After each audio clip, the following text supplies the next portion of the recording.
Muy buenas tardes, apreciados colegas del Gremio de Abogados del Paraguay. Hoy tenemos el honor de recibirle a esta sala de reuniones al doctor Francisco Segura, quien nos honra con su presencia y sus conocimientos. Les doy la bienvenida a los colegas, al expositor. Le cedo la palabra al doctor Pedro Mendoza, quien les hará un saludo. Sí, colegas de la República del Paraguay, ustedes han visto ya desde junio del año pasado, estamos iniciando esta situación de exposiciones. No hemos fallado ningún martes, hemos tenido desarrollado temas realmente interesantes. Y bueno, no podemos este año defraudarle, ¿verdad? Es como que vamos creciendo el nivel, ¿verdad?, de expositores. Y hoy realmente un expositor de primera. Como decías anteriormente, ¿quién no conoce al doctor Francisco Segura? Realmente los abogados estamos bastante expectantes para poder escuchar este tema que realmente interesa muchísimo. Así que está el doctor Edward por ahí. Sí, está en sala. Adelante, por favor, doctor Aras. Buenas tardes. Buenas tardes, queridos amigos. No sé si me escuchan. Perfecto, doctor. Bueno, hoy es un día muy importante y muy especial para nosotros. Tenemos la compañía y agradecemos desde ya al doctor Francisco Segura, que sabemos que vamos a hacer un mal chiste. Y estamos seguros que es claro que el doctor tiene un montón de actividades y agradecemos básicamente la predisposición de siempre del doctor Segura y por sobre todas las cosas, esa apertura que tiene con los colegas abogados, con nosotros que queremos aprender y lo decimos con mucha franqueza, aprender de cuestiones y situaciones del derecho civil tan cambiantes y que permite, más allá de que otras ramas del derecho, el penal o el laboral, inclusive el de la niñez, permite un amplio debate sobre algunas cuestiones e incluso la posibilidad cambiante que hoy creo yo, y estoy seguro que el doctor Segura va a poder evacuar y ampliar desde la concepción al punto de vista de la Corte Suprema de Justicia, ¿no? En un sistema de derecho tan acostumbrado a seguir los precedentes judiciales, aunque no sea un sistema del common law. Vaya el juego de apreciaciones, ¿no? Pero bueno, de hecho, sin embargo, necesariamente tenemos que estar con este criterio, por cuanto que en definitiva es la Corte Suprema la que va a despejar cualquier duda que tengamos en relación a la doctrina, la dogmática y la aplicación práctica judicial de las normas de derecho civil en relación a lo que hoy nos toca la usucapión. Así que, doctor Segura, muchísimas gracias nuevamente, y lo digo de corazón. Vos sabés, Francisco, que te aprecio y te respeto mucho y agradezco que puedas estar. Así que a todos los colegas también que hoy estamos casi una centena que están prendidísimos al tema de hoy. Y sin más prolegómenos, doctor, estamos contigo. Muy buenas tardes. Obviamente, primero los saludos de rigor, gracias al Gremio de Abogados de Paraguay, al doctor Mendoza, a mi amigo el doctor Armas, a Froilana, que hace de coordinadora y jefa técnica, y a todo el equipo que seguramente junto a ustedes está trabajando, y bueno, y a los casi 100 colegas. Es, como dice un humorista argentino, ya es un numerito, que están conectados, porque en este tipo de actividades obviamente no hay puntos, no hay premios, no hay nada, realmente son colegas que ejercen la profesión y seguramente están viendo si alguna utilidad sacan de lo que uno pueda compartir, y esperemos que sea el caso. Créanme que no es... Hola, princesa, yo necesito estar sin...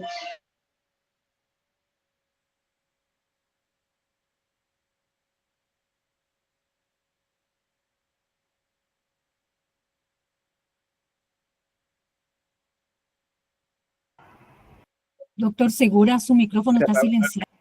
Ahora sí. Que decía que yo comparto con el doctor Armas, más allá de una buena relación, el espíritu crítico, y al igual que el doctor Armas sabe, no es gratis el espíritu crítico en Paraguay, lamentablemente. Aún estamos en una etapa que el poder, cuando se siente criticado, te marca, ¿no es cierto? Te busca, se enoja, te odia incluso. Pero yo prefiero tener el aprecio que creo tener lo de los colegas más que de los poderosos. A largo plazo creo que es mejor eso que otra cosa. Pero no es un momento fácil, es un momento un poco triste, la profesión está golpeada por todos lados, por culpas propias y culpas ajenas, ¿no es cierto? Y este tipo de encuentro, y sobre todo la organización de los colegas, es muy necesaria porque si no, esto no tiene punto de retorno. Esperemos que aquellos que tratamos de colaborar, de criticar, en vez de seguir considerándonos, creo que hoy leí algo, más allá de la opinión que uno pueda tener de su época como ministro, creo que una de las cosas más ciertas y duras que he leído del doctor Altamirano, creo que Altamirano, ¿no es cierto?, ex ministro de la Corte, que decía, bueno, yo les pregunto, todos le exigen a los abogados ser defensores y enfrentarse a este y enfrentarse a aquel y denunciar, o a los buenos jueces, y al final la pregunta del millón es quién después le defiende a los buenos jueces, a los buenos fiscales, y yo agregaría a los buenos abogados y a los buenos profesores, y la verdad que nadie. Entonces, a veces es una cruzada que uno dice, no estaré perdiendo el tiempo en vez de estar tranquilo en mi casa, ¿no es cierto? Pero bueno, luego de este pequeño desahogo, que me disculpo haber hecho, vamos sin rodeo al tema. Yo tengo preparado un material, yo no manejo mucho el mini, no quiero hacerles perder el tiempo con compartir, porque se cuelga a veces un poco, entonces lo que voy a hacer es, al terminar la charla, se lo envío a Froilana, al doctor Mendoza, a Erwin, y ellos seguramente se los pueden enviar en los grupos de WhatsApp que manejan del gremio. Son más o menos 15 diapositivas donde están todos los datos que yo les voy a pasar, de manera que no es necesario que se pongan a escribir, ¿no es cierto?, el número de sentencia o qué sé yo. Ahí van a estar todos y así vamos más rápido, porque el real interés que yo tengo en esta charla no es poner más de 30 o máximo 40 minutos de corrido, que es lo que el cerebro aguanta, y después podamos conversar. Van a hacer todas las preguntas que quieran, de todos los temas que quieran, y obviamente de la usucapión. Y empecemos por algo, porque tomo como disparador lo que dijo el doctor Armas. ¿Qué diferencia los debates del derecho civil, o sea, ser un abogado civilista, de otras áreas del derecho? Digo diferencia, no significa que lo haga mejor ni peor, sino que lo diferencia. En que en general, en las normas del derecho civil, y para quienes ejercen el derecho civil esto es muy importante, las normas del derecho civil casi siempre son abiertas.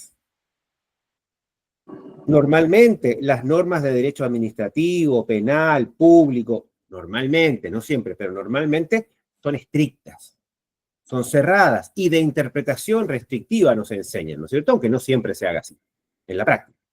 En cambio, el derecho civil está compuesto básicamente de normas abiertas, la buena fe, no enriquecerse a causa de otro, la posesión, los actos posesorios, llevando la cuestión al tema en que vamos a hablar. Y entonces eso hace obviamente que haya siempre un margen mucho más amplio en los temas de derecho civil que en otros temas de derecho para el análisis, la interpretación, la opinión personal, y eso a su vez trae la segunda gran cuestión, que el derecho civil se nota, en todos los demás hay, pero en el derecho civil se nota mucho la carga ideológica del intérprete. Y se los voy a poner justamente con el ejemplo del tema que hoy nos convoca. Cuando se habla de usucapión o de prescripción adquisitiva de bienes, que es lo mismo, ¿no es cierto? Cuando se habla de usucapión, hay dos maneras ya en un comienzo de analizar el asunto. Está la manera tradicional, Código Civil de Vélez,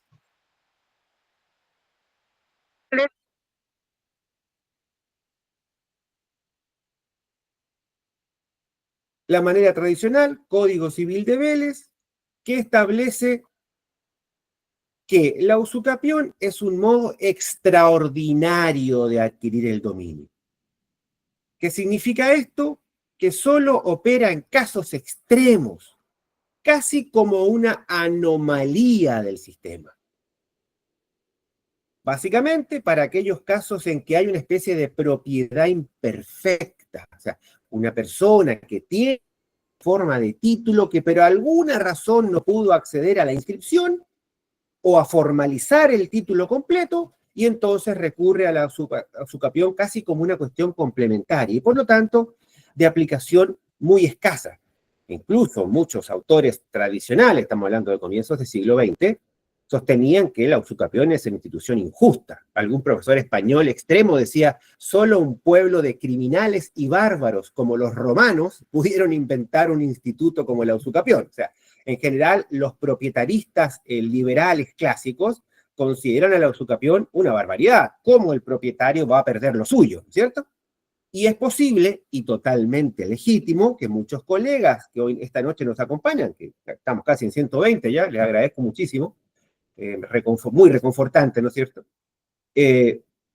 Muchos de ustedes, colegas, y seguramente se va a producir el debate en cuanto abramos la palabra, muchos de ustedes estarán de acuerdo con esa afirmación. No tiene nada de malo, ¿no es cierto? Los que tengan un enfoque muy propietarista del derecho privado, de que el propietario tiene el sumum de los derechos, en que el acreedor es el máximo exponente de la cadena, estarán diciendo, mire, está muy bien que se considere la usucapión en casos muy extremos, y en general aplaudirán lo que hacen nuestros tribunales de ser bastante estrictos, casi hasta la exageración, en normalmente rechazar los intentos usucapientes de las personas, ¿cierto? Pero por otro lado, en los criterios más propios del siglo XX, segunda mitad, que fueron los que inspiraron en gran parte al Código Paraguayo, por eso la importancia de este debate, y los que el propio De Gasperi en sus notas nos enseña, en notas al anteproyecto, ¿no es cierto? Nos recuerdan también que la usucapión, y así se entiende hoy en gran parte del mundo moderno, tiene también un rol social, que no es necesariamente un modo extraordinario mal visto, sino que a partir de los trabajos de Rudolf Olgeri, tiene que haber un espacio en el derecho privado para aquel que, aún sin ser propietario, haya demostrado por un lapso de tiempo indiscutido un compromiso con la producción de la cosa, con el trabajo sobre la cosa, con comportarse como un propietario más allá de cualquier otra consideración. Y si logra probar ese comportamiento por un tiempo determinado, en el caso de nuestro código 20 años, en el plazo más clásico, tiene un derecho a la cosa. Ese es un tema fundamental. Si ustedes, colegas, entran a este análisis en la primera variante, o sea, se mantienen fieles, y no está nada mal, acá hay una posición buena ni mala, que quede claro, se mantienen fieles al modelo liberal clásico, Vélez-Sarsfield, generalmente teoría subjetiva, Savigny, querrán mantenerla, pese a que el código opta por otra, pero deja algunas puertas abiertas, de las cuales, por ejemplo, la propia Corte se agarra para tratar de mantener lo subjetivo, dirán que está perfecto.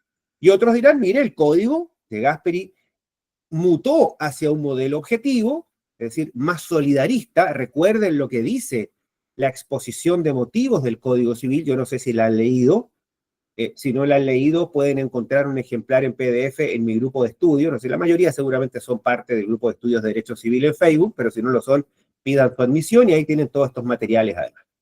Y ahí ven como los que redactaron el código, ya no de Gasperi, sino la comisión revisora del código, explica que el código de Gasperi o el Código Civil paraguayo es distinto al código de Vélez en ideología. Cambia del modelo individualista, lo dice así con estas palabras, modelo individualista del siglo XIX al modelo solidarista de la segunda parte del siglo XX. Entonces, ¿qué significa esto? Que para el Código Civil paraguayo, al menos para los que lo pensaron, ¿no es cierto? Lo escribieron y lo pensaron, en el Código Civil paraguayo, el poseedor tiene algún tipo de derecho, menor a la propiedad, por cierto, pero algún tipo de derecho que puede llegar a reclamar en propiedad si cumple un tiempo determinado con una conducta independiente, como si fuera el propietario, dice el código, ¿no es cierto?, 1909, sobre la cosa, sin ninguna consideración subjetiva. ¿Qué significa esto en concreto? En el pleito, en el juicio concreto. ¿Qué significa? El que reclama la usucapión tiene que creerse dueño y por lo tanto tendrá que demostrarnos por qué se cree, ¿no es cierto? O le basta comportarse como dueño. ¿Ven la diferencia? Parece sutil, pero es clave. Por supuesto, en las preguntas podemos ampliar si es necesario. Porque si yo le exijo al doctor Armas que se crea dueño, me tiene que demostrar con algunos papelitos por qué se cree. Porque si no, ¿no es cierto? El que se roba una moto, agarra la moto yo te aseguro que ese se recontracree dueño, ¿no es cierto? Pero no me puede demostrar que su intención es de dominio si es un ladrón. O el otro es que yo le exijo al doctor, a mí no me preocupa lo que el doctor Armas crea. Es más, me da lo mismo si sabe que no es el dueño, si se peleó con el dueño, pero que me demuestre que durante cierto plazo, en nuestro código 20 años, se comportó como dueño. Actuó con independencia, sin subordinación, tomando las propias decisiones, haciendo producir la cosa. Esas son las dos. Ese es el debate que está detrás de la usucapión.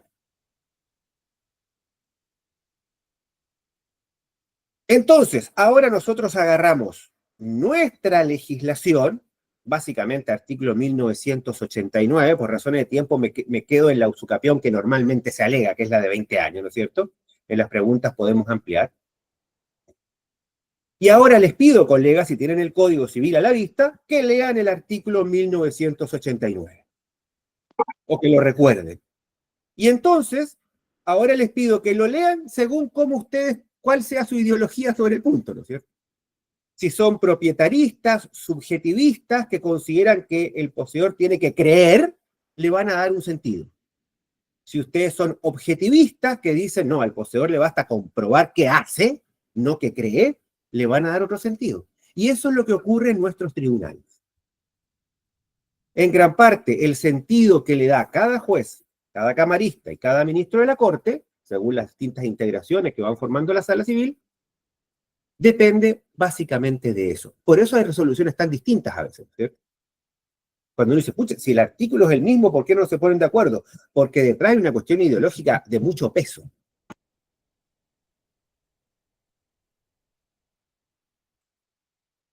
No vamos a entrar a analizar aquí la parte teórica, porque somos un grupo de abogados, no de teóricos, ¿no es cierto? Sino que vamos concretamente a algunos, hecha esta primera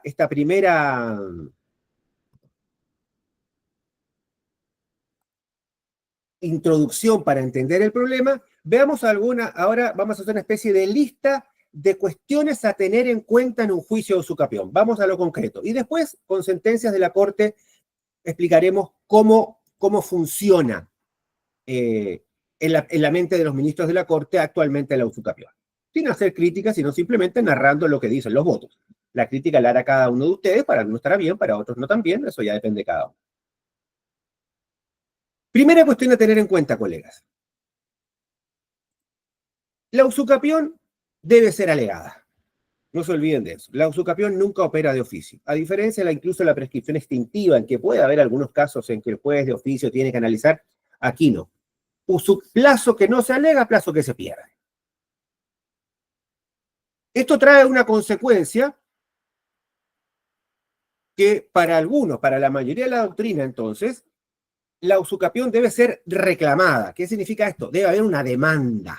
Y atienden, cuidado con esto. Significa que si una persona, por ejemplo, poseedora, es demandada de reivindicación, le presentan una demanda para sacarle la cosa, ¿no es cierto? Una demanda de reivindicación, debe reconvenir. Debe demandar a su vez, ¿saben lo que es la reconvención, no es cierto?, de usucapión. No le basta con una excepción de usucapión. Si ustedes ven la mayoría de la doctrina civil de fondo, incluso procesal, muy pocos, por no decir casi ninguno, acepta una excepción, porque en la excepción ustedes no le recuerden, el que demanda le pide una declaración positiva al juez. El que contesta nunca le pide una declaración positiva al juez, sino que le pide la negativa de lo pedido por el demandante. ¿Se entiende, no es cierto? Y la usucapión exige pedirle al juez que te declare algo. Sin embargo, les advierto que hay una vieja sentencia de la Corte, bueno, vieja en los tiempos actuales, 5 o 6 años ya parece viejo, ¿no es cierto? Y no es viejo. Una sentencia de unos 8 años, sala civil anterior, no la actual, que dio lugar a una usucapión cuando fue alegada por excepción. Así que, si alguna vez necesitan un precedente, lo tengo, ¿no es cierto? Pero no es recomendable, colegas. La buena recomendación es que siempre utilicen la usucapión cuando son demandados como reconvención, que demanden la usucapión. o incluso en un juicio separado, si por alguna razón se hubiese pasado el plazo porque el cliente les trajo el caso tarde, ¿no es cierto? No se confíen en defenderse con la usucapión porque pueden terminar mal, si el otro, sobre todo si el otro abogado maneja un poco de doctrina.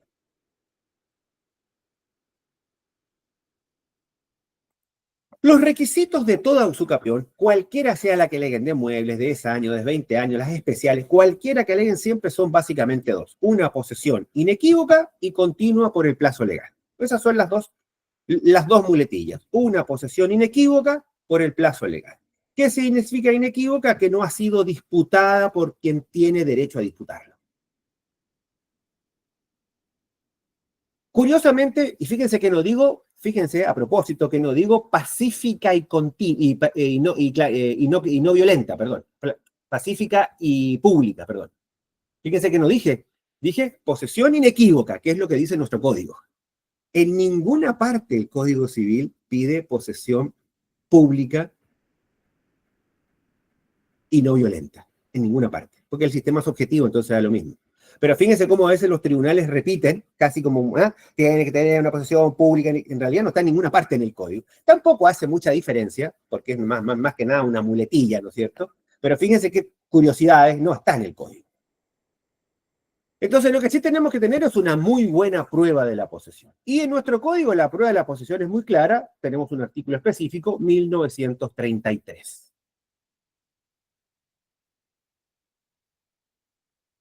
Les hago un paréntesis para que vean el talento impresionante que tenía el profesor de Gasperi. El profesor de Gasperi se enojó mucho cuando la comisión revisora, la primera, le incorporó este artículo a su proyecto. No le gustó para nada, porque dijo lo siguiente: no soy partidario de un artículo de este tenor porque puede provocar confusión en los futuros intérpretes o lectores del código, porque pueden creer que esto significa la necesidad de probar algún estado de ánimo particular.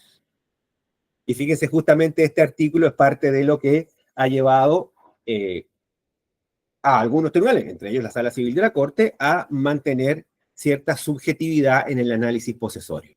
Como el Gasperi la vio, ¿no es cierto? Como se dicen los jóvenes ahora, ya la vio.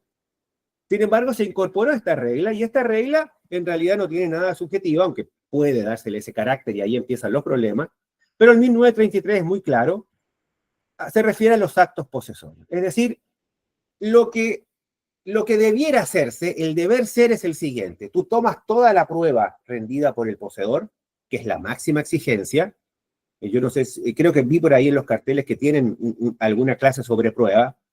Ojalá analicen bien el tema de los estándares de la prueba, porque no están en ninguna parte, pero están muy de moda. Parece haberse legitimado, yo soy muy contrario a esto, pero está pedido legitimado en el sistema que hay pruebas más exigentes que otras, pero les dejo el paréntesis cerrado ahí porque si no, se nos va el tiempo en otra cosa. En este caso, se dice, no está en ninguna parte escrito en las leyes, pero se dice por toda la doctrina, y algo de razón tiene, que la prueba debe ser muy exigente. Pero básicamente se trata, colegas, de que el juez, analizará la prueba rendida en la posesión y tiene que hacer una especie de comparación de dos cosas. Todo esto que hizo el poseedor sobre la cosa, ¿son actos que haría un dueño con total independencia? ¿O son actos que incluso puede hacer una persona que ocasionalmente está en una cosa?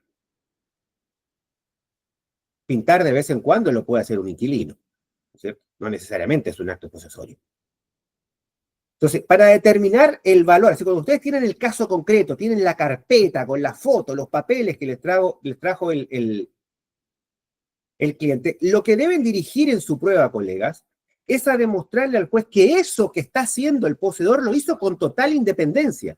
Y son actos que no hace, son inversiones que no hace una persona que tiene un espíritu ocasional en la cosa, sino una persona que siente dominar la cosa. ¿Se entiende? Que actúa dominando la cosa. Hizo todos los trámites de la SAP para conectarse, incluso pagó la parte que la SAP te pide como vecino, lo mismo hizo con la ANDE, subalquiló, construyó un segundo piso, peleó una posesoria con el vecino. ¿Me comprenden, colega? No es solamente cuidado acá, colegas, porque esto es un error habitual. No es solamente llevar un certificado de vida, 4 fotos y 2 testigos que digan que estuvo ahí muchos años, porque en el código la posesión es una conducta activa y permanente. No es un estate quieto. Por ejemplo, esas cosas como me ocurrieron alguna vez cuando yo ejercía la profesión hace años atrás. Te vas a la Constitución Judicial y claro, voy a usar palabras coloquiales, que nadie se ofenda, ¿no es cierto? Mi papá era peluquero, yo vengo bien de abajo, así que no crean que es con ánimo soberbio, sino para describir una situación que suele ocurrir. Y nos encontramos con un ranchito ahí que se cae a pedazos, ¿no es cierto? Y el señor demandante sentado en la silla, y tú te das cuenta que posiblemente es cierto que el señor vive ahí hace mucho tiempo, pero el rancho se cae a pedazos. Y en las hectáreas que disputa o en los metros que disputa no hay absolutamente nada. Esa no es una conducta posesoria suficiente. Cuidado con eso. Cuidado porque si no está incluso la Corte a veces dice eso, es peligrosa, dice un voto de la Corte, la objetivización de la posesión, porque podrían, claro, si tú la malentiendes, claro que es peligrosa. Si uno cree que objetivar la posesión es creer que una persona, porque se sentó suficiente tiempo en una cosa sin hacer nada, tiene derecho a ella, estamos todos locos, ¿no es cierto? Eso ningún autor del mundo te lo va a aceptar. Tiene que haber una conducta activa. Entonces la prueba es clave para esa conducta activa. Sigamos para no trazarnos demasiado. Tiene que haber, obviamente, una sentencia que declara. Y aquí hay un problema muy interesante que resolvía de Gasperi en el anteproyecto, pero la norma se la sacaron y quedó en el aire en nuestro código. Y tiene problemas en la realidad. ¿Cuál es la situación? Se dicta la sentencia. Ganó el usucapiente. Cosa cada vez menos frecuente, pero ganó el usucapiente. Pero por alguna razón, ya sea su propia negligencia, ya sea algún problema con el catastro o lo que fuera, no pudo inscribir. Habrán visto ese caso seguramente muchas veces, ¿no es cierto? O alguna vez. Entonces la pregunta es, ¿la sentencia, que según el código es el título de propiedad, requiere de la inscripción para producir sus plenos efectos o la inscripción es solo un elemento de publicidad para terceros, pero teniendo la sentencia, la persona ya es dueña? ¿Se entiende el problema? O sea, ¿le basta al usucapiente la sentencia para ejercer o ejercer derechos de dueño o requiere la inscripción? En una reciente sentencia de la Corte, está en el material que luego que les vamos a enviar, de la sentencia 51 del año 2023 de la Sala Civil, por ejemplo, se resolvió en otro contexto, pero básicamente era una persona que pretendía una servidumbre, una persona que había ganado por usucapión y pretendía una servidumbre del vecino. Tenía la sentencia, pero no tenía la inscripción. La Corte le dijo, sin inscripción no puede ejercer derechos propietarios, porque no tiene la publicidad necesaria. O sea, la sola sentencia podrá ser título, pero para ejercer derechos contra terceros no te sirve de nada sin la inscripción. Pero tampoco terminó de resolver la cuestión que es de fondo, de saber si entonces ese título para qué sirve. Y si fuese un título propietario, no debiéramos tratarlo como una sentencia. Porque ¿qué ocurre a veces? Te dicen, bueno, la sentencia, pasaron muchos años, o el juez tiene que volver a ordenar el oficio. En realidad, la sentencia sería el título y el registro debiera entenderse directamente con el que quiere inscribir para que corrija eventualmente lo que tenga que corregir. Es un vacío que yo esperaba, por ejemplo, o esperemos todavía que los reglamentos de esta nueva ley del RUN tal vez se solucione. No se hizo en la ley, lamentablemente, hicieron esa ley, no me parece una mala idea, pero no le preguntaron casi a ningún especialista, le hicieron entre ellos nomás, como suele ocurrir, y hay varias cosas que podían haber solucionado y que lamentablemente no solucionaron. Sin perjuicio de que, como concepto general, la idea no es mala. Sigamos. Después de las preguntas, obviamente, ustedes podrán descargar toda la ira que quieran sobre lo que estamos hablando. Y, cosa obvia, pero hay que decirlo para cerrar esta parte, los bienes de dominio público, incluido el dominio municipal, no son objeto de usucapión, ¿cierto? Ahí el Estado tiene un privilegio, no puede perder los bienes por usucapión, y de acuerdo a mi criterio, tampoco puede ganarlos, aunque no hay ninguna norma, pero eso será objeto de algún otro debate alguna vez.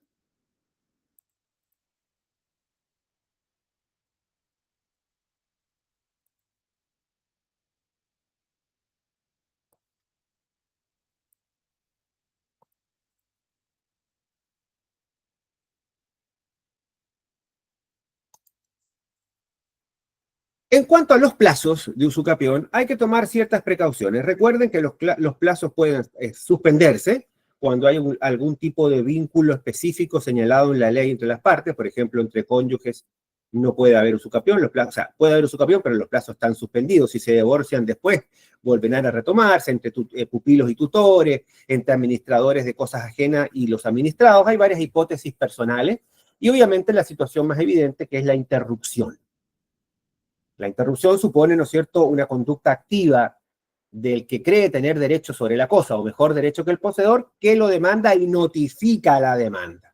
No presentada, notificada la demanda, se produce la interrupción del plazo que queda en este estado de interrupción hasta ver el resultado del juicio. Si el resultado del juicio es desfavorable, pero por razones de fondo, o sea, le negó el derecho, ya no hay nada que hacer. Ganará el usucapiente, continuará con su plazo como si no se hubiese interrumpido, o sea, no pierde el plazo mientras duró el juicio, ¿se entiende, no es cierto? Pero si el juicio se pierde por caducidad o por razones formales, en ese caso hay un plazo, déjenme ver porque no me acuerdo de memoria, hay un plazo que tiene el demandante para volver a demandar y mantener los efectos de la introducción. Cuidado que esta norma no es muy conocida. Me ha pasado que llegan colegas que han perdido, por ejemplo, porque le han dicho que no acompañaron, porque no hicieron el peritaje o porque el plano estaba mal hecho, que son razones formales, y llegan tarde y pierden el plazo de gracia ese que tienen para demandar de nuevo.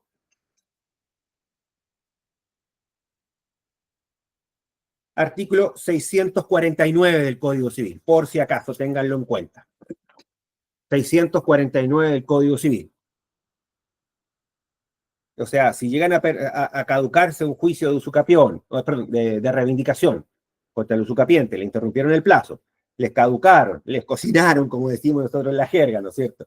O simplemente se equivocaron, porque todos somos humanos, o el perito hizo o le salió el juez con alguna sorpresa y les rechazó por alguna razón formal, no estaba notificado, faltaba integrar la litis, lo que fuera, tienen ustedes la posibilidad todavía dentro de 6 meses de iniciar un nuevo juicio y mantener los efectos de la interrupción, que es muy importante porque significa que el usucapiente no está corriendo su plazo, no está ganando tiempo. Respecto de la accesión de posesiones, recuerden también que el actual poseedor puede sumar a su posesión propia la de sus antecesores en una cadena de títulos registrada, ¿cierto?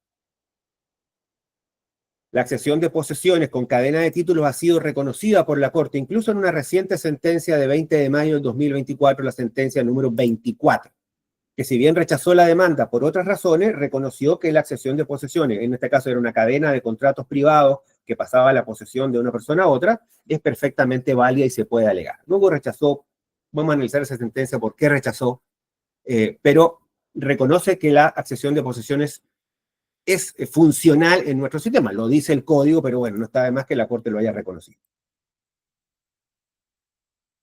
Recuerden también, ojo con esto, al menos 3 cosas procesales a tener en cuenta. Esas cositas procesales que a veces nos pueden traer problemas. La individualización del inmueble.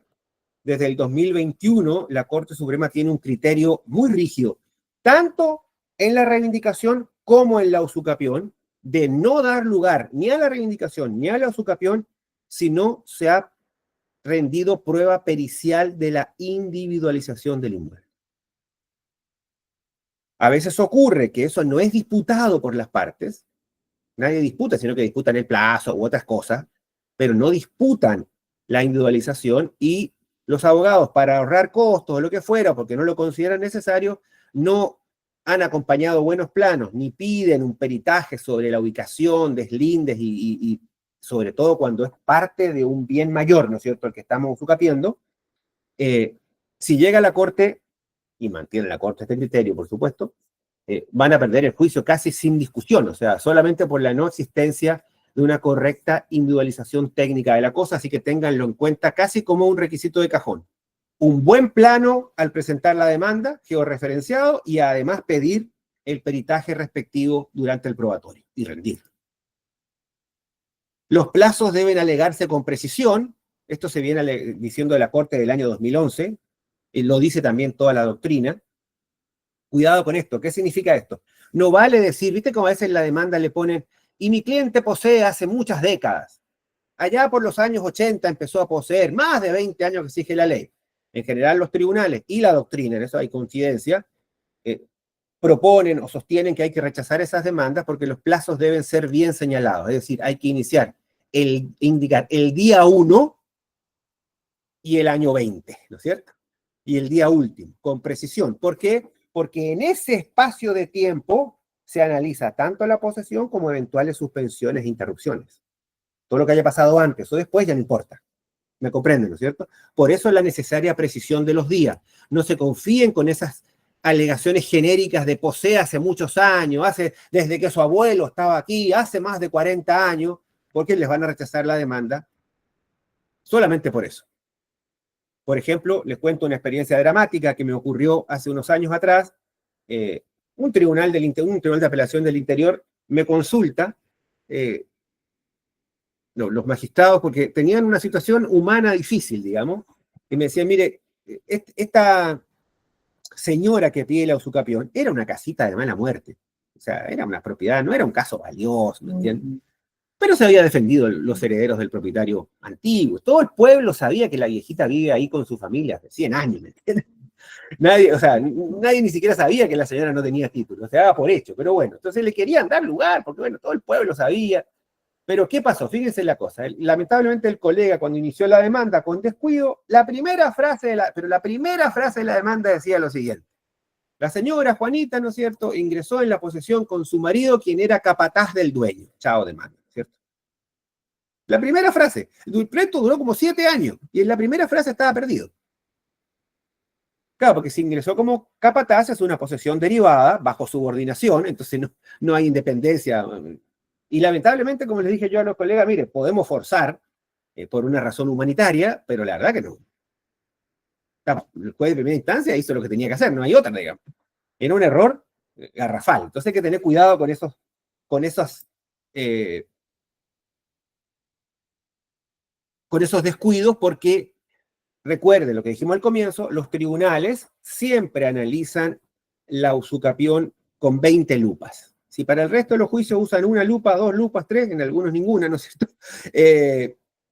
En estos casos utilizan 20 lupas. Entonces, cualquier errorcito, a veces por menor que sea, es suficiente para rechazar, porque, insisto, detrás hay una cuestión ideológica sobre la defensa de la propiedad, vuelvo a insistir, con los que algunos estarán de acuerdo y otros no tanto.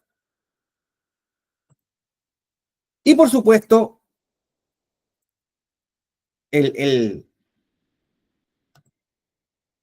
la gran discusión que siempre se presenta es qué tengo que probar. Porque si yo leo el Código Civil, soy un abogado estudioso, acucioso, leo el Código Civil, más o menos el Código Civil comentado de Centurión, el de la ley, Emilio Ayala Nasco, que hace los comentarios en la ley, el profesor Fernández de Ciudad del Este, joven emprendedor, ¿no es cierto?, en estas cosas de escribir. Todos me van a decir que es objetivo y entonces yo tengo que probar la posesión con todos sus elementos, actos posesorios, bien probada, perfecto, con mi peritaje. Pero luego me aparecen con el famoso ánimo de dueño. Y yo empiezo a buscar el Código Civil como buen abogado y no lo veo en ninguna parte porque no está, ¿no es cierto? Entonces, ¿en qué quedamos? Y ahí se produce una cosa muy particular que en realidad actualmente, tanto en la Corte como en los tribunales, diríamos hay una especie de 3 tipos de votos, un poco a la suerte de quien te toque, ¿no es cierto? Y no estoy diciendo que sean votos mal, o sea, son votos legítimos, porque es un problema interpretativo que se produjo. Yo creo que el Código Civil no tiene ese problema, pero se produce, vuelvo al comienzo de la clase, porque detrás está el problema ideológico. Quienes quieren proteger la propiedad a toda costa y consideran al poseedor un elemento extraño, exógeno, casi delictual, extraordinario, entonces obviamente, legítimamente, tienden a buscar cómo no dar lugar a usucapiones, ¿no es cierto? Por el contrario, los que son más solidaristas, un espíritu, lo digo moderno en el sentido del tiempo, ¿eh? Porque moderno es mejor que viejo. La mayoría de las cosas viejas son mejor que las modernas. Así que no es un tema de que porque el moderno sea mejor, sino moderno porque por razones de tiempo, la doctrina es más moderna, a eso me refiero, suele ser en este sentido más acorde al código. Entonces aquí tenemos 3 opiniones. Hay opiniones, por ejemplo, en que derechamente hacen un análisis subjetivo de la usucapión y piden un ánimo de dueño al más puro estilo sabinino, ¿cierto? una creencia indiscutida de ser dueño, con lo cual cualquier debate, cualquier objeción, cualquier comentario al dominio de otro es suficiente para eliminar la procedencia de la usucapión.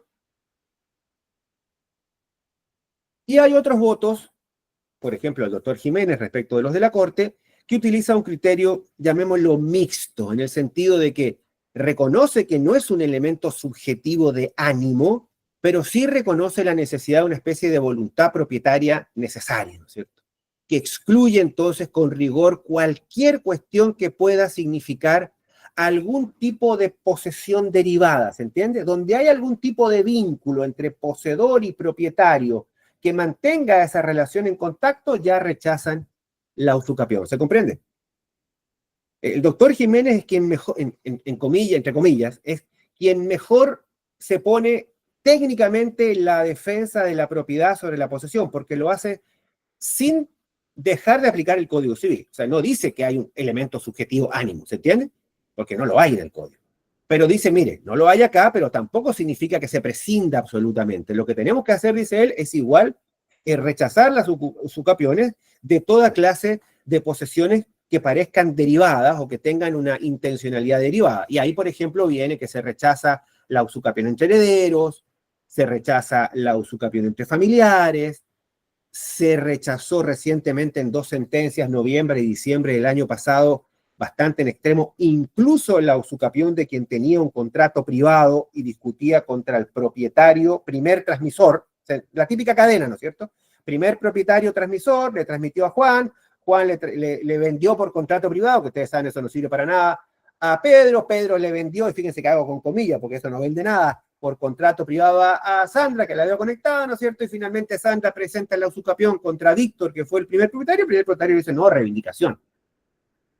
¿Y qué le dice la Corte? No, Sandra, usted al tener una cadena de contrato privado sabe que el otro, que Víctor es dueño, hay una especie de derivación. Usted acepta que mientras no tenga la escritura no es dueño y por lo tanto no puede adquirir por usucapión. A mi juicio, eso es demasiado extremo y termina desfigurando el espíritu del código, pero lo digo en el sentido técnico, tampoco es un argumento mal elaborado. No sé si me explico, ¿no es cierto? Porque es un tema difícil. Y nuevamente es más bien una decisión ideológica. Si ustedes están en el bando del propietarismo o en el bando del solidarismo, tendrán los propietaristas a aplaudir este razonamiento que lo hace muy bien el doctor Jiménez, independiente de que uno lo comparta o no, no es una cosa arbitraria, ¿me entienden? Y por otro lado, si son solidaristas dirán, es demasiado extremo, porque esto prácticamente llega a negar cualquier tipo de usucapión. Y es lo que ha ocurrido. Desde la configuración de la actual Sala Civil de la Corte, hace más o menos 3 años, estaríamos ya casi vamos por el cuarto, no se ha acogido ninguna usucapión. Están invictos, ¿cierto? Por supuesto, no todas llegan, muchas llegan con defectos. Generalmente las que llegan a la Corte tienen sentencias contradictorias, obviamente por razones de diseño. Entonces, generalmente son los casos más dudosos, ¿no es cierto? Entonces, es lógico que una mayoría importante de las sentencias de la Corte rechacen las usucapiones, porque en caso de duda, siempre el propietario, eso lo reconoce cualquier doctrina, ¿entienden? En caso de duda, siempre el propietario, incluso es constitucional. Ahora, no deja llamar la atención de que ninguna, ¿no es cierto?, haya satisfecho los requisitos para ser acogida, pero puede haber sido una casualidad. Tampoco han habido tantos casos como para hacer. Pero yo intuyo, y no lo digo como crítica, sino como una observación académica, yo intuyo que la Corte ha tomado una posición propietarista. Si quieren ver una buena sentencia del doctor Jiménez, que más o menos resume todo lo que han dicho las sentencias posteriores, es como, digamos, como dicen los yanquis, para ponernos chuchi, ¿no es cierto? Un living case, un caso emblema, que más o menos resume la cuestión, es la famosa sentencia número 41 de mayo del 2020.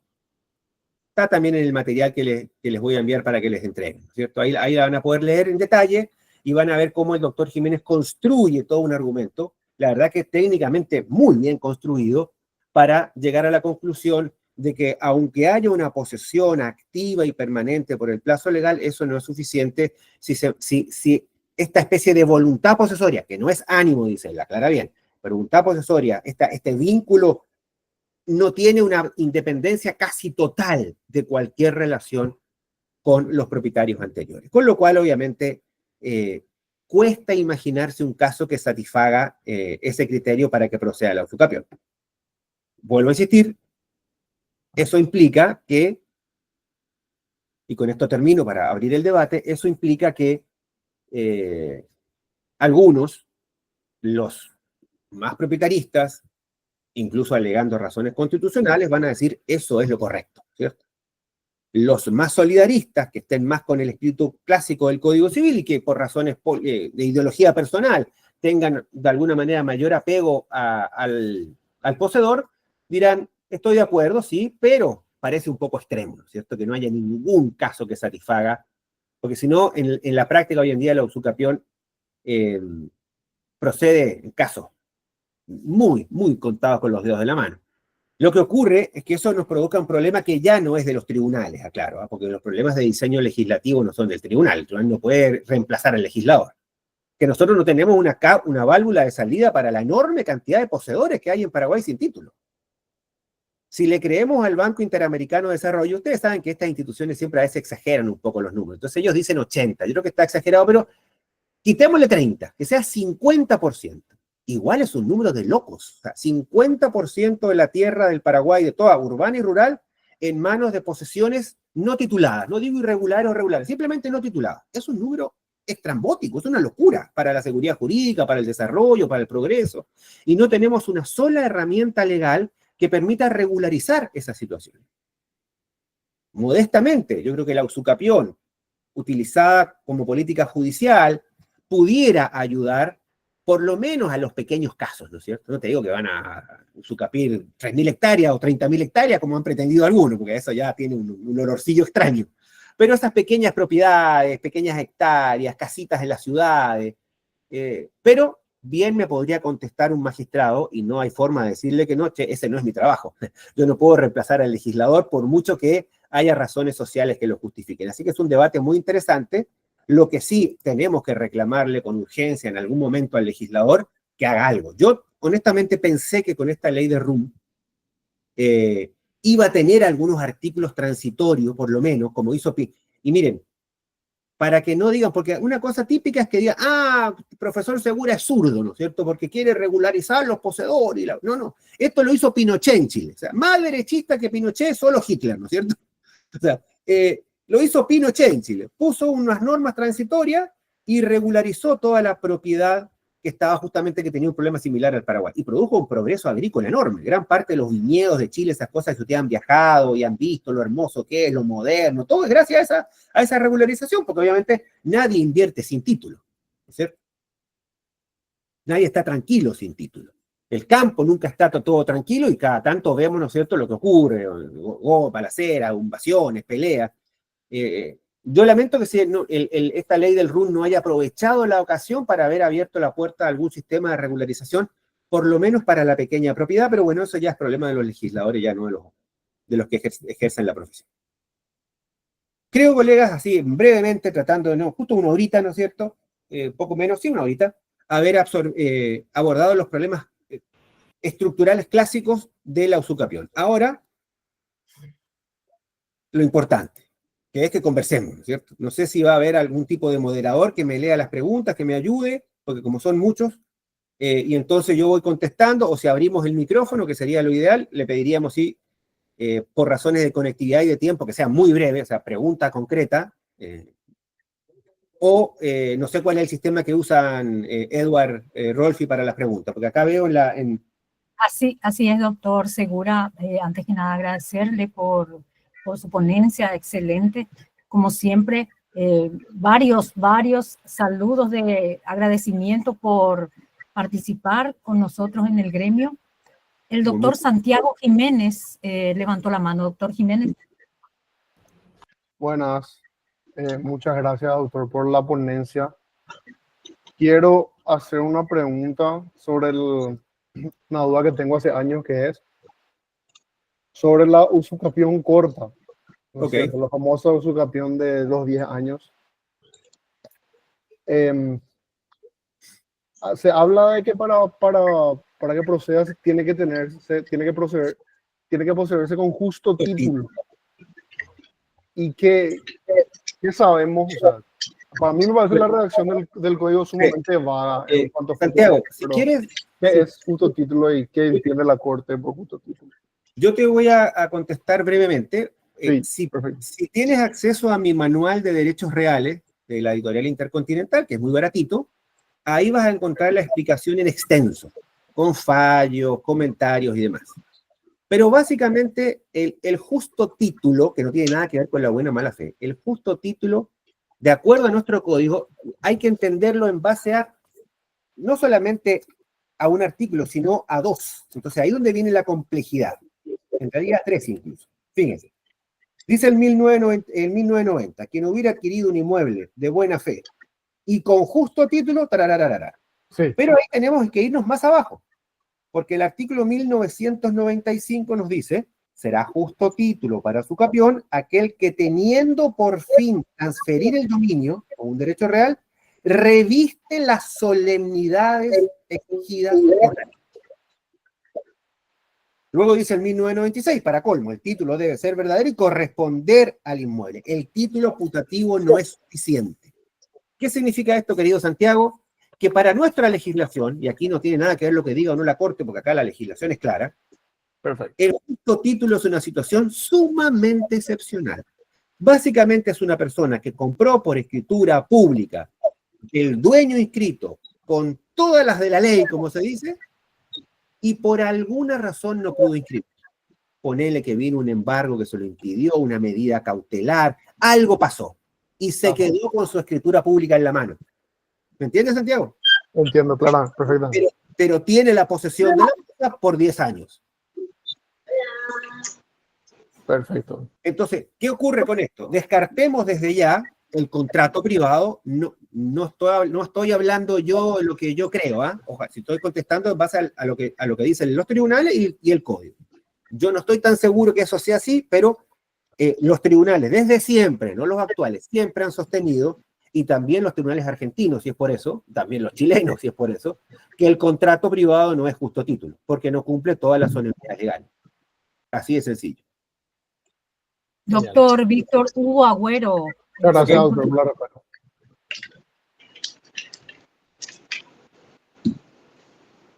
Doctor Agüero. Sí, buenas noches. ¿Sí, Perdón, sí me escuchan? Doctor Agüero, un segundito. Víctor, quédate con el micrófono abierto un segundito, porque acá en el chat el doctor Vera y Aragón pregunta algo que está relacionado con lo anterior para que no quede en el aire. El título putativo es el que parece verdadero, pero no lo es.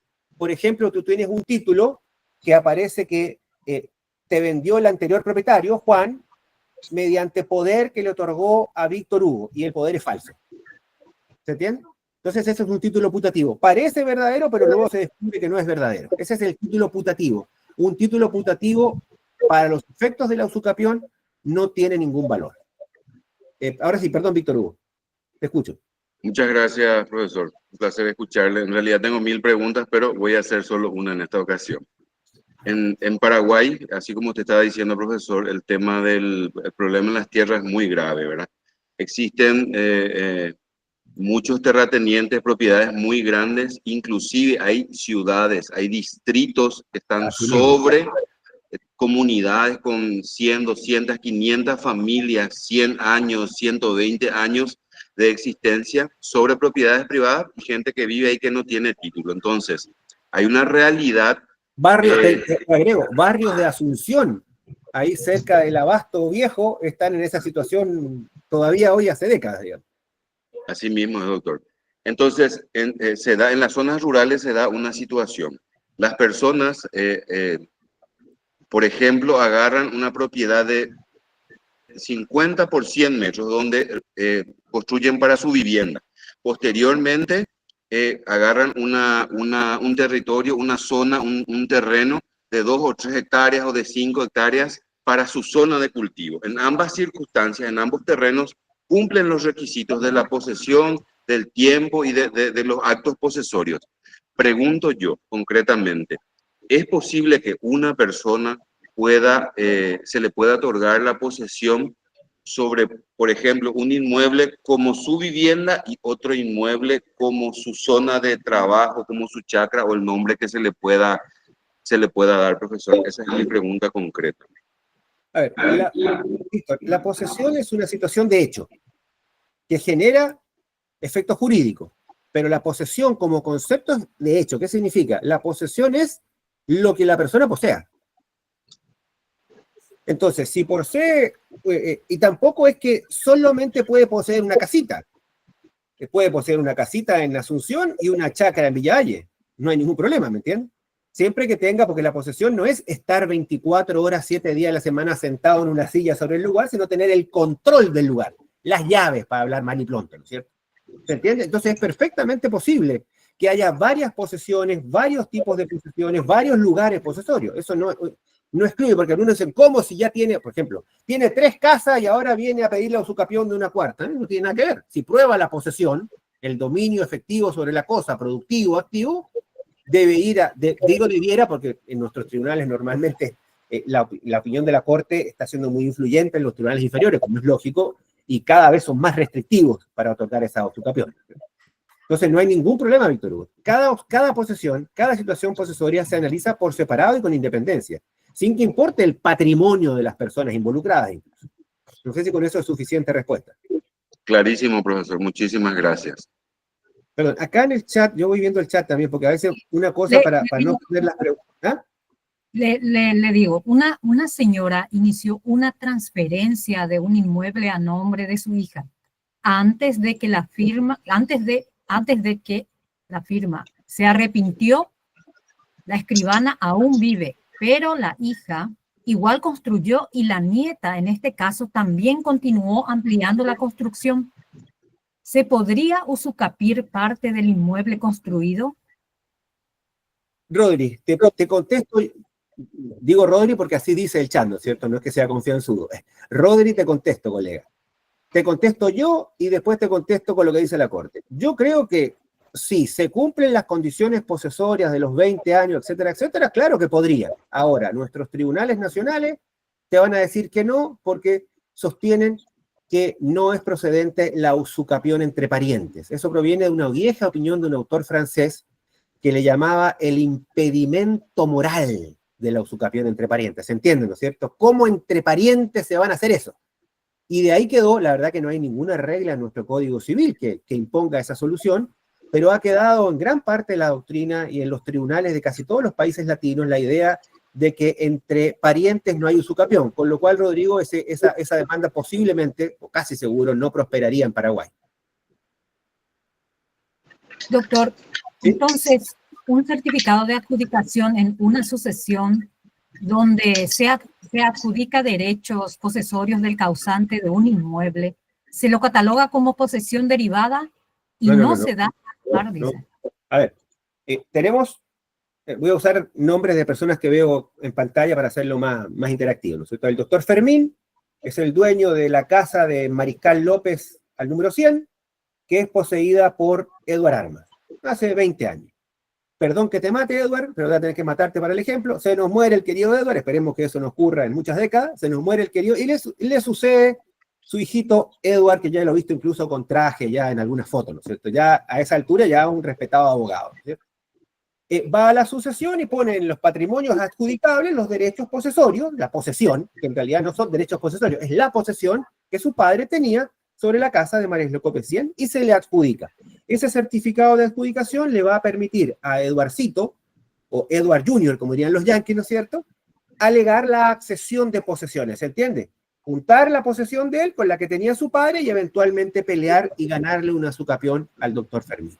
Ese certificado es perfectamente válido. Ahora, ¿es justo título para poseer? No. Porque el solo certificado no atribuye dominio, es más, es un certificado posesorio. Así que, olvídense, va a tener que esperar 20 años. O sumar su posesión a la que tenía su padre, y si suma 20, demandar. ¿Está claro? Para la persona que hizo la pregunta, no sé si es claro. Preguntan en relación a su obra los derechos reales en el sistema jurídico paraguayo. Sí, hay dos. Esta es la de la ley que ya está agotado, no hay más hace años y la ley no ha hecho otra edición.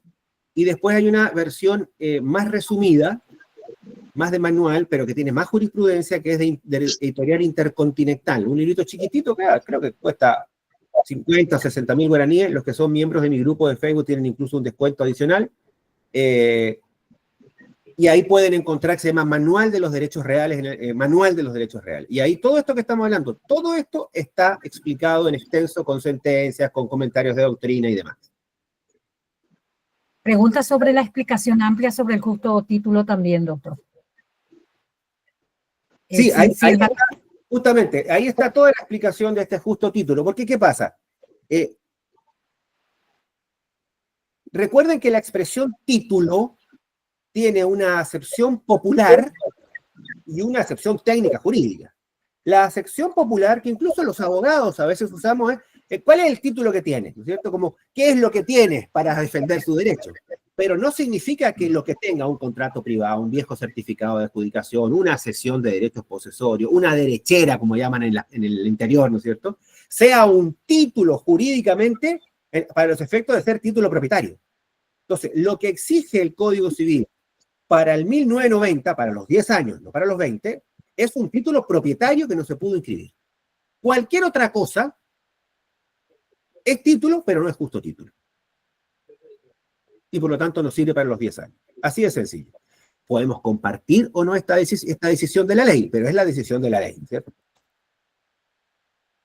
Doctor, el usuario que me figura como Parraleira, pidió la palabra. Sí, perdón, figura otro nombre, pero soy Roberto Salomón. ¿Qué tal, profe? ¿Cómo estás? Hola, Roberto, ¿qué tal? ¿Cómo estás? Bien, disculpe que sale otro nombre, pero estoy de No pasa otra nada. computadora. Una pregunta, profe. Quería saber su opinión. Es muy usual en Paraguay que la gente tiene su contrato privado, tiene o lo que considera que es un título, y deja pasar los años, muchos años, muchos años. Entonces, cuando viene a consultarte, bueno, la acción que correspondería procesalmente es obligación a hacer escritura pública. La famosa Pero prescripción. ya está prescrita, ya pasó los 10 años, es una acción personal que, entre paréntesis, creo que, no sé, tal vez debería considerarse como una acción real y no personal, pero se considera personal y a los 10 años prescribe. Entonces, en muchos casos, no nos quedaba a los abogados otra opción que decirle al cliente, bueno, vamos a intentar un usucapión. Vamos a irnos por la vía de la subvención porque irse por la obligación de hacer escritura pública y que se te opongan es muy fácil con una prescripción, ¿verdad? Sobre eso quería preguntarle si ya tuvo experiencia al respecto. Gracias. Sí, mira, esa pregunta me la han hecho 150 veces porque es una situación muy argel incluso, porque incluso te puedes encontrar con un poseedor con contrato privado de un loteamiento que pagó todo. Pagó todo, pero la inmobiliaria cambió de dueño, perdió los registros, Así mismo. Se vendió a otra empresa, está en quiebra, vaya usted a saber. Y ni siquiera estamos hablando de un vivo que se quedó, pagó todo. Y no puede demandar porque la corte le va a decir, o sea, los tribunales le dicen que la obligación está prescrita porque es una obligación personal. Te doy mi opinión personal. En estricto rigor, eso es correcto. Es una acción que no tiene un plazo específico en la ley, por lo tanto, plazo residual de 10 años. Ahora, como digo yo, también a veces hay que saber, como decía un periodista, había un periodista deportivo muy simpático que le decía a los demás cuando se pelea, ¿viste los periodistas deportivos argentinos cómo se gritan entre ellos? Entonces uno le decía, che, hermano, seamos buenos entre nosotros, seamos buenos. Entonces yo les digo, che, tribunales, a veces seamos buenos. O sea, perfectamente se podría decir que es una acción casi real.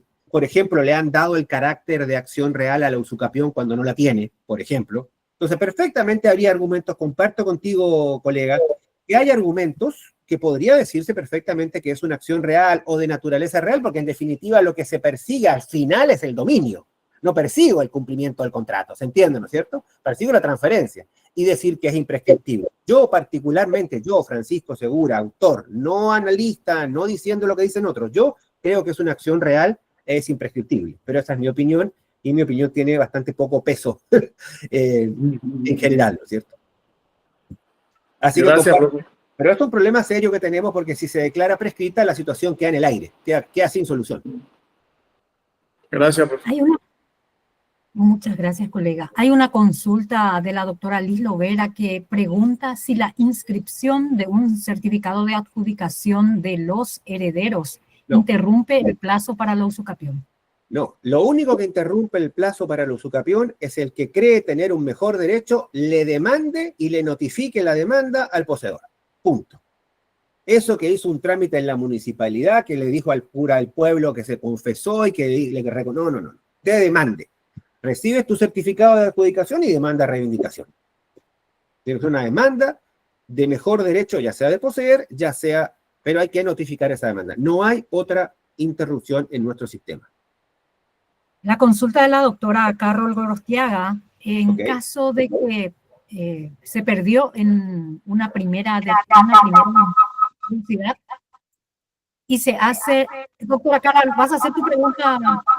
No sé si me puede, voy a pagar uno de estos por, sí, voy a hacer, para que se entienda. Tengo un caso donde yo gané la caducidad porque hizo una medida cautelar de la cual no le dio trámite a la medida cautelar, pero no se trabó la litis porque no notificó. Y en algún momento dado yo me entero de la demanda y me presento. Se hace todo el trámite, finalmente salió la caducidad. Te contesto, Carol, Sí.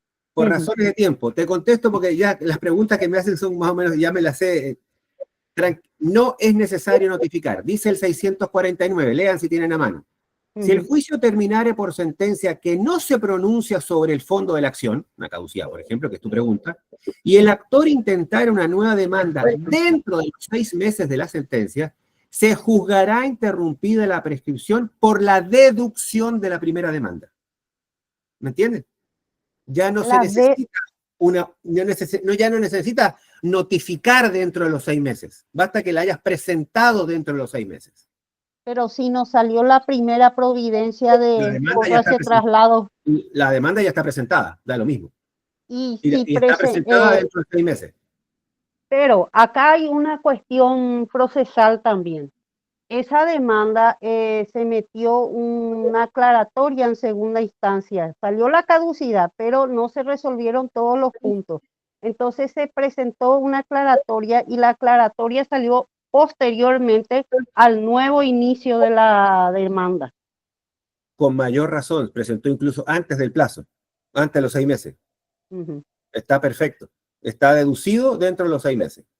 Ok, no se necesita la notificación. No, una nueva notificación no, porque ya se notificó la primera. La primera, justamente ese es el beneficio que te dan. 6 meses más para deducir de nuevo. Y dedujo entonces, pero yo sé que la demanda está iniciada, pero yo no estoy vinculada en el expediente. Sí, pero para efectos de si la interrupción que produjo la primera demanda se mantiene, la respuesta es sí. Se mantiene porque se dedujo dentro de los 6 meses. No hay otra respuesta posible. Perfecto. Mi pregunta.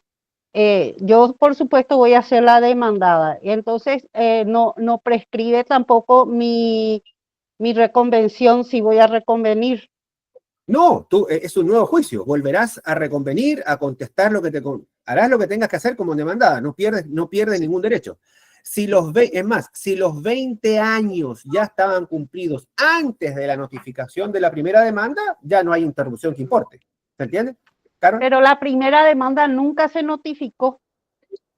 A la primera demanda yo ingresé por conocimiento de las acciones que estaban haciendo, y por eso es que obtuve la caducidad, porque también... Al presentarte y obtener la caducidad ya no te notificaste de la demanda. Ya hay notificación. En ese día se produjo la interrupción. Podríamos respetar una sola pregunta por cada abogado. Por favor, colegas. Sigamos. La doctora Reinaldi pide el uso de la palabra. Doctora Zulma. La doctora Laura Caballero. Perdón, aprovecho de contestar porque está relacionado mientras hablan los demás. Rodrigo Romero, la respuesta es no. Si la reivindicación se pierde por razones formales, por ejemplo, no se acompañó el plano, no se hizo el peritaje, podrás presentarla de nuevo porque la acción reivindicatoria es imprescriptible, así que no hay problema.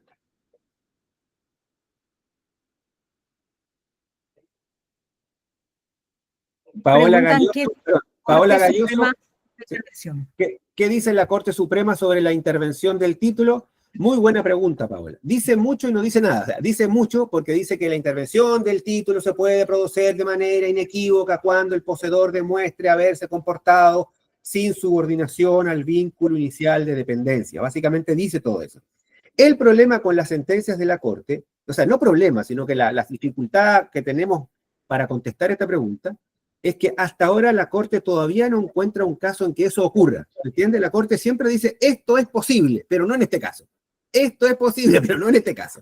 Entonces, algún día veremos un caso en que sí es posible y podremos tomar algún parámetro de saber qué es realmente de manera positiva la intervención del título. Hasta ahora no lo sabemos. Solo sabemos la respuesta teórica que puedes encontrar por razón de tiempo que en el libro. Procede la usucapión contra un juicio sucesorio, es decir, los declarados herederos pueden exigir por reivindicación o desalojo. Absolutamente sí.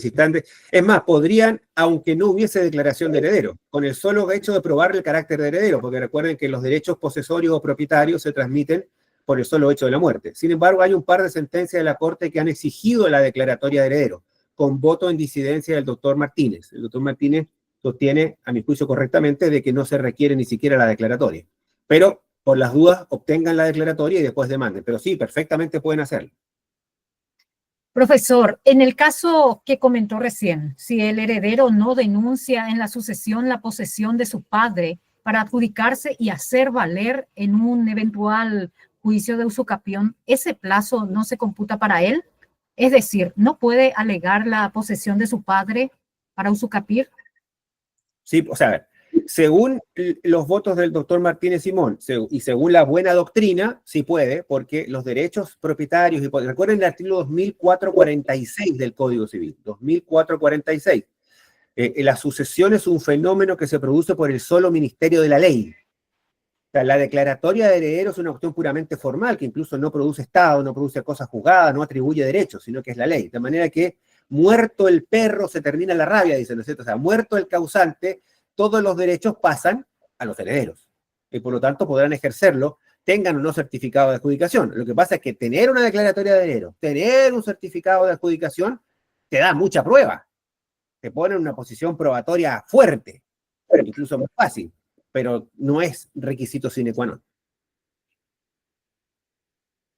El doctor Armas, pidió el uso de la palabra, doctor Armas. Sí, justamente, doctor Segura, estaba siguiendo lo que estaba exponiendo al empezar, cuando habló de las listas de cuestiones a tener en cuenta en la usucapión. Y decía, la usucapión debe ser alegada, reclamada, plazo que no se alega, plazo que se pierde. Y decía, si es demandada reivindicación, se debe reconvenir usucapión. Y justamente en ese momento he visto una pregunta que dice, y por el contrario, ¿se puede reconvenir de reivindicación una usucapión? Sí, totalmente. Frente a la demanda de usucapión, la reconvención por reivindicación es evidente. Es más, es un clásico. Está casi ganada. O sea, si yo le demando a Edward de usucapión, estoy reconociendo que Edward es el dueño. Si no pruebo, voy a tener que entregarle la cosa. Entonces, es la reconvención más fácil del mundo, ¿no es cierto? Porque el demandante ya me reconoció que yo soy dueño. Doctor, una pregunta. ¿Aplica la prescripción liberatoria decenal contra la cesión de derechos y acciones hereditarias por escritura pública? Qué buena pregunta. Ese es un tema dificilísimo porque no está claro. En principio, depende sobre qué derechos y acciones se hayan cedido, porque si se cedieron derechos que no requieren inscripción, la sola cesión, el solo contrato constituye propiedad y podría perfectamente decirse que, y el cesionario ya es propietario. Ahora, si son derechos que requieren inscripción, en ese caso tenemos un problema porque tenemos que tenerla satisfecho el registro, la publicidad, y posiblemente se sostenga en ese caso que no habiéndose hecho la inscripción, no es que, como dice una reciente sentencia de la Corte, no es que la cesión prescriba o no prescriba, es que no produce efectos respecto del tercero, porque no está inscrita, ¿se entiende? Dice un voto del doctor Jiménez, una sentencia interesante, la publiqué en mi grupo hará unos 4 meses, fue de octubre, septiembre, por ahí, que dice, no es que ni siquiera podemos anular, dice, porque en realidad lo que no hay es publicidad y por lo tanto no hay efecto para terceros. es lo mismo que no existiera para terceros. Cuando intenten escribirla, se podrá provocar el debate sobre la validez o no, pero mientras no la inscriban, para el tercero no existe. Entonces, incluso es más, Roberto, es más incluso que el solo hecho de la prescripción, es que no existe. Y a la pregunta del doctor Pedro Héctor Benítez, hola Pedro, no hay ninguna diferencia. En la vieja doctrina argentina, jurisprudencia argentina, pero ya al siglo XIX, ¿eh? Se discutía si usucapión y prescripción adquisitiva no era lo mismo, pero eso ya está, desde que se dictó el nuevo Código Civil paraguayo no hay ninguna diferencia. Es exactamente lo mismo. Vamos a dar paso a las personas que pidieron el uso de la palabra, y ya para ir cerrando, la doctora Reinalti. Doctora Zulma. Creo que se quedó. Pregunta al doctor Torres Villagra. Si la usucapión, extensión de inmuebles entre condóminos procede. Según el doctor Martínez Simón, podría ser posible. Según el voto mayoritario de los doctores Garay y Eugenio Jiménez, no procede. Muchas gracias, doctor. Así que depende cómo integremos la sala, ¿no es cierto? La doctora Liz Romero, ¿tenés una consulta? Sí, buenas noches, compañeros. Excelente la exposición, es muy amplio el tema. Mi consulta es básicamente en base a una experiencia que me está tocando vivir. Actuando a favor del titular, digamos, ganamos la demanda, se rechazó la usucapión, pero en ella no se hizo ni por aclaratoria ni por otra vía justamente la entrega del inmueble. La pregunta mía es básica. ¿Cuál sería la vía? ¿La reivindicación o el desalojo? ¿O la ejecución de sentencia que no contiene explícitamente, directamente la orden de abandono del inmueble? O sea, dijo, ha lugar a la acción reivindicatoria y punto. No dijo, devuelva el inmueble. Solamente dijo, solamente dio rechazó la demanda de usucapión, rechazó, simplemente, sin nota, sí. Tiene que iniciar una reivindicatoria. Solamente por esa vía. Desalojo no procede. No. El desalojo solo procede cuando hay un contrato, una obligación de restituir que tenga naturaleza contractual o similar a un contrato. En este caso no tiene. No tiene. Magnífico. Era una cuestión que yo también estoy a favor de esa postura. Salvo que la usucapión se hubiese rechazado justamente porque había un contrato de alquiler, ¿no es cierto? Entonces, el contrato de alquiler es el que podría servir para el desalojo. Pero el solo hecho de haber perdido la usucapión, si no hubo reivindicación, supone que el ganancioso, el titular, tendrá que reivindicar y hacer Magnífico. Gracias, profesor. Muchas gracias a los colegas. Tenemos un montón de preguntas, tanto en el chat como en el WhatsApp, que vamos a ir evacuando ya en los grupos de gremios de abogados del Paraguay. Vamos a ir cerrando la ponencia del doctor Segura, no sin antes agradecerle la buena predisposición, el compartir sus conocimientos tan gentilmente con este grupo de abogados, en su mayoría litigantes. Un montón de saludos de agradecimiento y de felicitaciones para el doctor Segura, quien nos honra con su presencia. Doctor Armas. Sí, más que nada ceder la palabra al doctor Mendoza. Muchísimas gracias, Francisco, nuevamente. Y vamos a hacer un pequeño listado básico de preguntas que a lo mejor te vamos a enviar para brevemente después acercar la respuesta. Y le voy a ceder, no sé si está el doctor Mendoza a mano para despedirnos. Lo breve, lo bueno, es doblemente bueno, una cosa así. Así que yo me despido brevemente. Muchísimas gracias, Francisco. Muchas gracias, doctor Armas. Muchas gracias al doctor Segura. Mientras se conecta el doctor Mendoza, les comento que tenemos habilitadas las siguientes ponencias del Gremio de Abogados del Paraguay con el doctor Marcos Esperanza, quien va a tratar acerca de la ley 7424 del Sistema Unificado Registral y Catastral. También así la doctora Liz Romero de Prante, que hoy nos acompañó gentilmente, también hizo una consulta. Ella nos estará iluminando acerca de la ley 1600 y la ley 5777 en el fuero de derechos de la familia.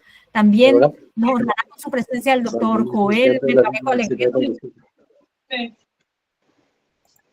para compartir con nosotros acerca de la prueba digital, como ya lo había dicho el doctor Segura también, y el documento electrónico en el proceso civil. Y seguida a esa ponencia nos acompañará el doctor Víctor Ríos con el razonamiento probatorio en el proceso civil.